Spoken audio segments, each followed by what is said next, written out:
I say in terms of news stories, just find collections of stories that you curate of 5 to 10 each that are around interesting topics, and then come up with a really good cover, which I actually don't say it here, but that's actually more important than anything. People do judge the ebooks by their covers, big time. So you want to have a good cover design.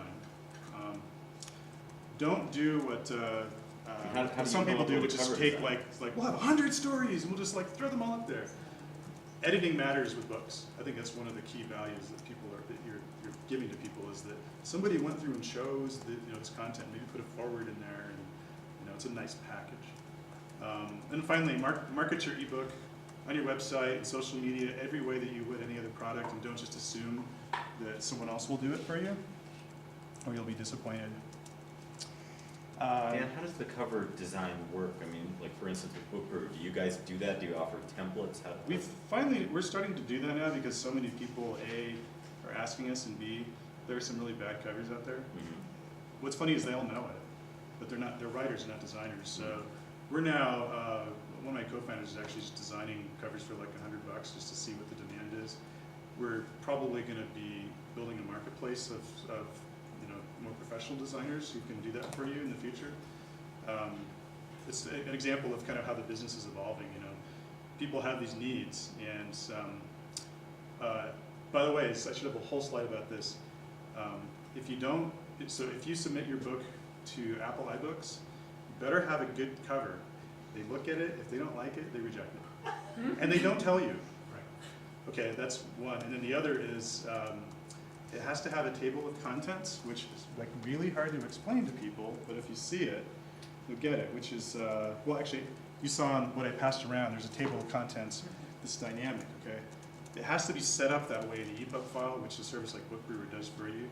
If you don't have everything in one chapter, they will also reject it. And we've been building a list that we're then communicating to our authors about, it's like, hey, here's all the things you have to do. It actually creates business for us. There's a site called, and I'm not going to attest to the quality of this always, but there's a site called Fiverr, F-I-V-V-E-R. Okay. And it's whatever people will do for you for $5. Oh, okay. And you'd be amazed when you can design for $5. You see that in there, you see, Paint your house for $5. but don't fall for the I'll make your site come to the top of the Google search rankings. That's bad. Yeah. But there are basically places out there where art school kids and others are offering their services for pennies on the dollar. Well, a lot of them are overseas too. Yeah. I think 99 Designs, you get better results with that. It'll cost you a little bit more, but if you really want something that's going to sell, then get a good design. It'll end up costing you, a good cover will usually cost you around $400 or $500. And if you find the right designer, probably in like the Philippines, you can probably get it for like, 100 or 200. So those are covers just that show up on the book, on like the homepage of the bookstore, as opposed to just coming in on your device. Because I have a Kindle and I don't care what the cover looks like, because usually goes straight to the content. Yeah, it's more important on these kind of devices. Yeah. So, like this is actually one of the new Android tablets. Ooh. And so you see the covers right there. Oh, okay. And they'll also show up when you Yeah. go in. So it's maybe hard to see, but that's a really nicely designed cover. That's right? a good idea. It's a picture of FDR, and then it was there was some work done on it. So I'm not going to show bad covers because I don't want to point out. I don't want to make anyone's hurt their feelings. It's Fiverr, and there are several people that say I will design a clean, professional e-cover for you for $5. I mean, I'm not saying it's good, but yeah, give it a try. And Dan, can you go back in and edit or update? So right now, without creating a brand new book? Right now, no. And that's actually, you can through a service like ours, okay, and get the EPUB file. Although we do charge you again for that. And we're probably going to change that to some kind of subscription model in the future. But it's really the retailers listed here who make those decisions. So the way that they're bookstores, so they follow traditional book rules, and every single edition of a book is a new product that someone has to buy. When we launched our service, we launched a Blog World Expo. We had a booth there, and it was very interesting because we have these bloggers who I now kind of put them in this broader classification of periodic publishers. I consider all you periodic publishers too, as well as magazines, and they all have the same initial reaction to ebooks when they realize that's how they work, which is that, well, when someone buys my book, if I then update it, I want them to get the update. So, like, they send that out, right? We're like, no, they don't. They're like, oh, is there a way to have the ebook, say that there's a new edition available to buy? No, there's no way to do that. So we're actually building our own app that's going to do this, and we call it the Living Edition app. And hopefully we'll have that ready in about a month or so to test. And actually, for testing, we could help test it now if we were interested. But I think that would be perfect. We talked about this a while ago. Yes, we did. We're very close now to doing this. And if you imagine, since you all use iPads and stuff, you know how the App Store works, where if there's an update, you see a little icon. Imagine that being a book cover, and it says there's an update available, then you could get the update. And we plan to allow the publisher to decide, do existing purchasers get that for free, right, as part of the Living Edition charge, or do they pay me monthly or annually for that, right? So that it becomes a subscription type system. We're actually building this into Apple's new subscription engine as well, so that it just works really. You could do it right within the app.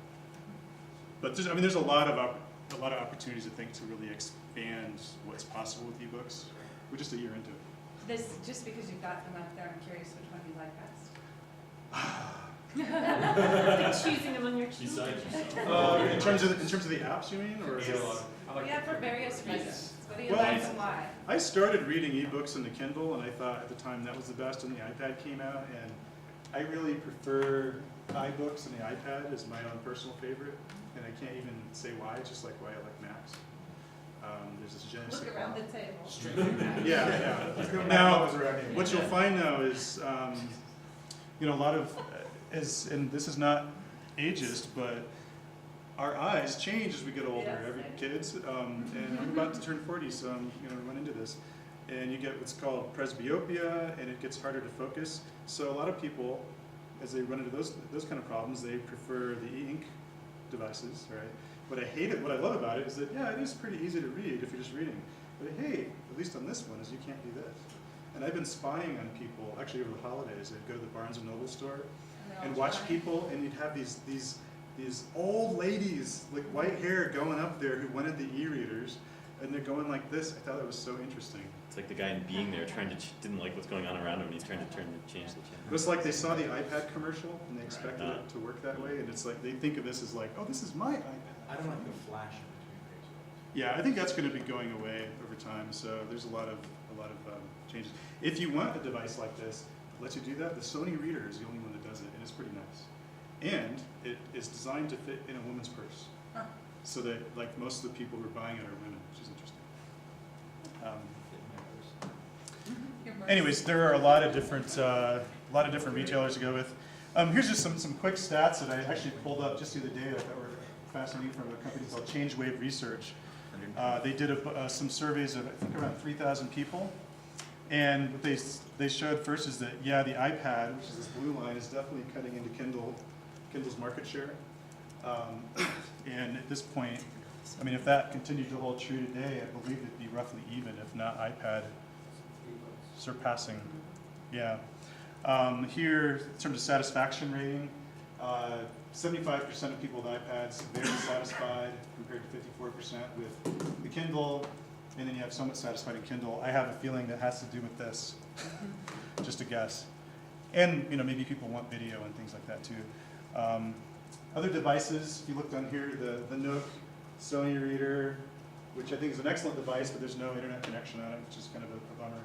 And then others, they're just paling in comparison to iPad and Kindle. It's worth noting that these guys, Nook, I believe now Sony as well, and of course Borders and Kobo, they all have apps on here, and even Amazon does. So I personally believe that really, just like everything else with mobile, Apple's going to take over all of that. I wouldn't be surprised if they came up with their own e-ink device in the future too. But Android's going to cut into this.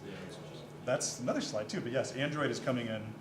So it'll be, I think the screens with the touch screens and full color will dominate. Now they're also at CES this year. I've never seen an Android tablet. That's much smaller than an iPad.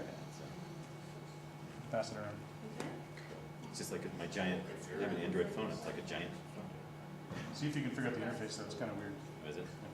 It's a video, right? I mean, I know it's not part of it, where does video put it? It's heavy. You guys have a question? I didn't see that question here, but that could be